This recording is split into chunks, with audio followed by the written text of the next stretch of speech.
Rapat paripurna DPR hari ini menyetujui rancangan Undang-Undang Kesehatan Omnibus Law menjadi undang-undang. Tapi pengesahan RUU ini mengundang reaksi penolakan dari sejumlah organisasi tenaga medis dan kesehatan. Bahkan Ikatan Dokter Indonesia sudah bersiap membuat uji materi ke Mahkamah Konstitusi. Dan untuk membahas mengapa tenaga kesehatan dan medis menolak RUU Kesehatan Omnibus Law ini, sudah bergabung melalui sambungan Zoom ada Ketua Umum Persatuan Perawat Nasional Indonesia, Harif Fadila, dan anggota Komisi 9 Irma Suryani. Selamat malam Pak Harif dan juga Ibu Irma. Saya ingin ke Pak Harif terlebih dahulu. Pak Harif, PPN ini termasuk yang menolak RUU terkait kesehatan ini. Apa sebenarnya alasan menolak dari PPNI? Selamat malam Mbak, selamat malam Bu Irma. Malam. Ya, selain apa yang disampaikan oleh teman-teman dari IDI, Ikatan Bidan Indonesia, Ikatan Apoteker Indonesia, dan Perhimpunan Dokter Gigi Indonesia. Hal-hal yang umum tadi sudah disampaikan, termasuk mandatory spending dan lain sebagainya, walaupun ini juga bisa diperdebatkan.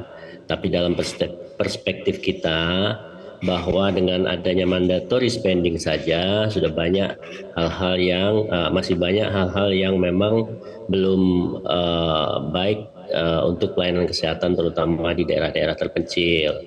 Ya, undang-undang kesehatan yang lalu itu mandatory spendingnya itu di luar gaji. Nah, kalau nanti dihilangkan, apakah pemerintah daerah itu mempunyai kepatuhan? Sedangkan dengan undang-undang saja itu penelitian dari CISDI itu masih banyak sekitar 38% yang tidak mematuhi oleh pemerintah daerah, sehingga menyebabkan berbagai lemahnya pelayanan kesehatan di tingkat daerah, dan termasuk juga di dalamnya bagaimana penghargaan atau kompensasi daripada tenaga kesehatan. Khusus saya bicara perawat, masih banyak tenaga-tenaga perawat kita ini yang bekerja di fasilitas pelayanan pemerintah yang digaji atau diberikan kompensasi secara sukarela atau honor yang berkepanjangan, dan untuk P3K pun tidak bisa diangkat semua, even dia memberikan pelayanan pada fasilitas pelayanan kesehatan. Barangkali itu perspektif kita. Jadi pasal yang paling berdampak bagi perawat ini adalah terkait dengan mandatory spending ini, Pak Harif. Enggak, yang kedua sebenarnya yang sangat-sangat kami perjuangkan dari awal secara konsisten adalah adanya pencabutan daripada Undang-Undang Nomor 38 2014 tentang keperawatan. Karena undang-undang ini kami yakini sampai hari ini adalah memberikan penguatan terhadap sistem keperawatan di Indonesia, yang memberikan penguatan kapasitas perawat Indonesia untuk bisa menjadi lebih profesional. Nah, saya ambil contoh, banyak yang dihilangkan dari undang-undang tersebut, semuanya dicabut, tapi tanpa ada satu norma pun yang dicantumkan dalam undang-undang yang baru ini ya. Saya belum tahu yang seperti apa yang baru. Misalnya pelayanan keperawatan. Undang-undang keperawatan sendiri menyebutkan pelayanan keperawatan itu, sehingga pelayanan keperawatan itu di rumah sakit, di puskesmas, di vaskes itu saat ini sudah mulai diakui. Tidak seperti sebelum undang-undang keperawatan yang lalu. Kemudian juga kewenangan perawat. Praktik perawat ada di mana saja, termasuk perawat dapat melakukan praktik mandiri, home care dan lain sebagainya. Itu semua dicabut. Ya, tapi tidak dijelaskan dalam atau tidak dimasukkan dalam RUU atau undang-undang yang sudah disahkan siang tadi. Sebenarnya itu sehingga itu yang menjadi perspektif keberatan kami, begitu Pak Harif ya. Iya, ini memberikan degradasi terhadap pengembangan profesi perawat Indonesia yang untuk diharapkan lebih profesional. Oke, kita akan tanyakan langsung ke Ibu Irma. Ibu Irma, banyak organisasi profesi yang mengatakan dalam penyusunan rancangan undang-undang kesehatan ini tidak dilibatkan, begitu Ibu Irma. Dan kemudian dari apa yang menjadi tuntutan ini, apa saja yang kemudian diakomodir dalam undang-undang kesehatan? Ya, baik. Saya ingin sampaikan bahwa undang-undang ini terus terang ingin saya sampaikan adalah undang-undang yang sangat bermaslahat bagi tenaga kesehatan, bagi masyarakat juga. Nah, ini kan teman-teman banyak yang belum tahu isi undang-undangnya, tapi sudah seuzon dulu kalau menurut saya ya. Nah, yang pertama, teman-teman perawat juga harus, saya ingin sampaikan satu hal.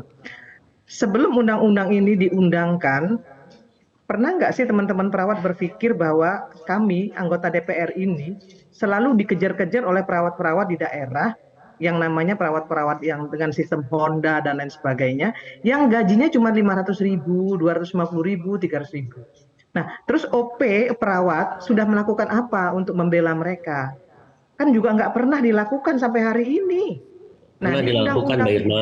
undang-undang ini, sebentar Pak, sebentar ya. Di Mhm. undang-undang ini justru hal-hal tersebut diatur turunannya nanti melalui peraturan menteri atau peraturan pemerintah. Contohnya seperti Itu yang apa, Bu Irma? pertama. Mungkin bisa disampaikan. Peraturan menterinya jelas yang namanya insentif, yang namanya apa namanya, kayak tadi seperti yang disampaikan tadi soal mandatory spending. Nasdem bahkan minta 10% mandatory spendingnya, makanya Nasdem menerima dengan catatan seperti itu. Nah, perlu digarisbawahi juga bahwa selama ini meskipun ada mandatory spending 5%, tapi bisa kita lihat apakah transfer daerah terkait anggaran kesehatan yang sudah disampaikan oleh pusat ke daerah itu sudah dipergunakan sebagaimana mestinya? Juga tidak. Karena kami juga nggak melihat dengan jelas apa yang dilakukan pemerintah daerah dengan uang yang sudah ditransfer dari pusat ke daerah tersebut. Distribusinya yang sampai hari ini juga masih belum jelas, tidak transparan. Nah, di undang-undang ini diatur ya kebutuhan daerah, misalnya terkait dengan perawat, terkait dengan pekerja kesehatan, ya, terkait dengan alkes, terkait dengan pembangunan fisik dan lain sebagainya, diajukan oleh pemerintah daerah. Nah, kemudian ke Bappenas masuk ke dalam anggaran pusat, baru kemudian diturunkan ke daerah. Jadi disesuaikan dengan kebutuhan daerah. Nah, kalau selama ini kan tidak seperti itu. Maka Jadi selama ini kemudian dianggap mandatory spending Nasdem ini pun kurang memahami, transparan begitu ya Ibu Irma ya? memahami. Ya, gimana? Jadi selama ini dianggap bahwa mandatory spending ini tidak transparan dan tidak efisien, tidak tepat sasaran begitu. Memang tidak transparan, Baik. bukan dianggap tidak transparan, Nah, memang tidak kalau transparan. begitu Ibu Irma daripada Sebagaimana alih-alih pernah menghapus gini, sebentar. Sebagaimana yang disampaikan Presiden kemarin soal misalnya dana untuk stunting lah, ya. Dari misalnya 5 miliar gitu ya, atau 5 miliar yang digelontorkan untuk penurunan stunting per tahun, yang dipergunakan benar-benar untuk memberikan makanan tambahan bagi masyarakat yang stunting, itu hanya sekitar 2 miliar gitu ya, 1 atau 2 miliar, yang 3 miliarnya hanya dipergunakan untuk perjalanan dinas, kemudian rapat-rapat dan lain sebagainya. Jadi nggak tepat sasaran. Maka kemudian diaturlah di undang-undang ini. Nah, itu seperti itu sebenarnya gitu. Nah, kalau Bu Irma, perawat jelas kok di undang-undang ini, jelas. Oke. Bu Irma, alih-alih menghapus mandatory spending begitu, kalau memang ada tidak transparan, tidak tepat sasaran begitu, mengapa kemudian tidak mengubah sistemnya? Mengapa harus sampai dihapus? Tapi nanti kita akan bahasnya setelah jeda pariwara berikut ini. Pemirsa tetap bersama kami di Prime Time News. Undang-undang kesehatan kita harapkan setelah dievaluasi dan dikoreksi di DPR, saya kira akan memperbaiki reformasi di bidang pelayanan kesehatan kita, dan akan kita harapkan kekurangan dokter bisa lebih dipercepat, kekurangan spesialis bisa dipercepat. Saya kira arahnya ke sana. Baik, kita akan melanjutkan perbincangan. Bu Irma, tadi sebelum kita jeda, kalau memang kemudian dilihat kurang transparan, tidak tepat sasaran, mengapa langsung dihapuskan? Mengapa kemudian tidak diubah sistemnya sehingga bisa lebih transparan dan juga bisa menyasar pada tepat begitu? Nah, justru sekarang kita diatur oleh pemerintah melalui yang namanya kebutuhan daerah. Tidak lagi dengan mandatory spending yang langsung. dikasih 5%, 10% seperti itu. Tapi memang Nasdem maunya dapat 10% minimal. Minimal ya di luar gaji dan PBI kita minta itu 10% mandatory spending-nya. Nah, argumentasi pemerintah kalau dipatok maka kemudian akan membuat anggaran ini tidak elastis, ya. Kan kita punya yang namanya otonomi daerah gitu. Nah, itu yang menjadi masalah juga. Kalau sudah masuk dalam otonomi daerah, yang namanya DPR RI itu nggak bisa loh tangannya sampai ke sana untuk memeriksa atau mengawasi. Dan kita sampai hari ini juga nggak tahu loh yang namanya gelondongan 5% itu dipergunakan untuk apa saja oleh pemerintah daerah juga kita nggak tahu. Makanya sampai hari ini ya yang namanya kuratif itu lebih besar daripada preventif. Kita mengobati terus, tapi yang namanya kita menjaga kesehatan itu nggak menjadi watak dari masyarakat Indonesia, dan itu yang akan diubah gitu. Jadi kita lebih baik yang namanya menjaga daripada kita mengobati.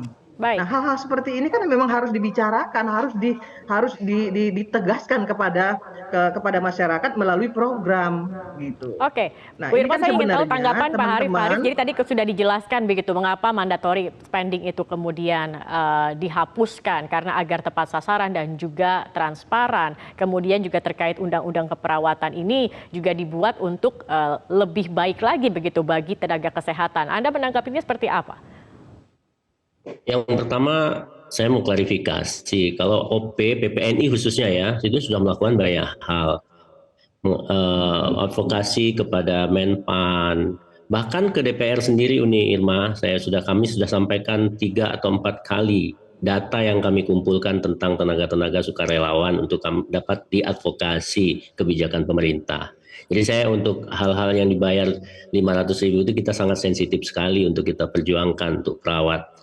Ya, untuk yang terkait dengan mandatory spending ini, saya kira dengan logika normal saja, ya ini berbeda pendapat kan namanya juga ya kan, dalam perspektif kita.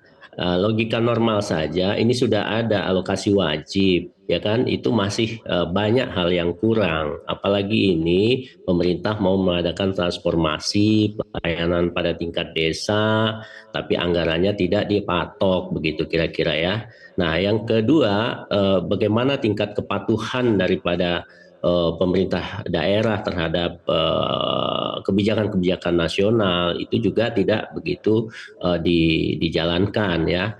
Nah, artinya menurut kita alih-alih ini ditambah seperti bidang pendidikan 20% ini malah dihilangkan. Nah, ini berdampak juga barangkali pada kebijakan-kebijakan terhadap bagaimana yang didapatkan pemerintah terhadap pelayanan kesehatan patut dipertanyakan begitu ya Pak Harif? Ya, kami kira seperti itu ya. Dan untuk undang-undang keperawatan saya baca nggak ada terkait itu. Memang undang-undang ini mengatur secara umum. Ya, alangkah baiknya kalau itu tidak dicabut, walaupun omnibus law kan tidak juga mengharuskan mencabut dalam pengertian saya. Inilah bedanya, mohon maaf ya Pak Hanif. Saya kira inilah kesalahpahaman terkait apa yang dinamakan omnibus. Omnibus itu menyederhanakan. Kalau dicabut, dipindahkan satu undang-undang dijadiin satu, dari 5 undang-undang dijadiin satu, itu namanya bukan omnibus. Itu yang pertama. Nah, yang kedua, di pertanggungjawaban pemerintah daerah justru dengan adanya metode yang sekarang ini justru sangat bisa dipertanggungjawabkan. Kenapa? Karena pemerintah daerah mengajukan kepada pusat kebutuhan 1 tahun. Ya, jadi itu harus terpenuhi. Nah, kalau sekarang ini 5%, dia dikasih 5%, ya, kemudian kita nggak tahu tuh yang digunakan untuk apa saja, kita nggak tahu loh Pak Habib. Itu yang terjadi justru. Jadi keliru argumentasi yang disampaikan tadi bahwa pertanggungjawaban pemerintah daerah itu menjadi tidak jelas, justru keliru. Justru dengan adanya kebutuhan yang digunakan sebagai tolok ukur kebutuhan anggaran per tahun, baru kemudian dieksekusi oleh pemerintah pusat, ditransfer ke daerah, justru itu malah bisa dipertanggungjawabkan karena jelas. Ada batasan tidak terkait anggaran ini, Bu Irma? Ada programnya. Gitu. Kalau yang kemarin-kemarin ini kan enggak. ditaruh aja segepok gitu uang. Kemudian silakan atur sendiri. Maka Berarti kemudian tidak ada yang batasan terjadi, untuk pengajuan anggaran begitu Bu Irma kalau dalam undang-undang baru ini? nggak ada batasan sesuai dengan kebutuhan pemerintah daerah masing-masing. Oke. Silakan. Baik, Itu poinnya. kita masih ingin mendiskusikan ini tapi sayangnya durasi kita terbatas. Ibu Irma, terima kasih sudah bergabung. Pak Harif, Baik. terima kasih. Kita akan lihat begitu ya, Pak Harif juga tadi mengatakan belum membaca secara rinci seperti apa, tetapi kita harapkan undang-undang yang sudah diketok palu tadi ini bisa memberikan juga kebaikan bagi tenaga kesehatan dan juga layanan kesehatan di Indonesia. Terima kasih banyak Pak Harif Fadila, Ketua Umum PPNI, dan Ibu Irma Baik, Suryani, terima kasih. anggota Komisi 9 Ya, DPR salam RI nih. fraksi Nasdem. Salam.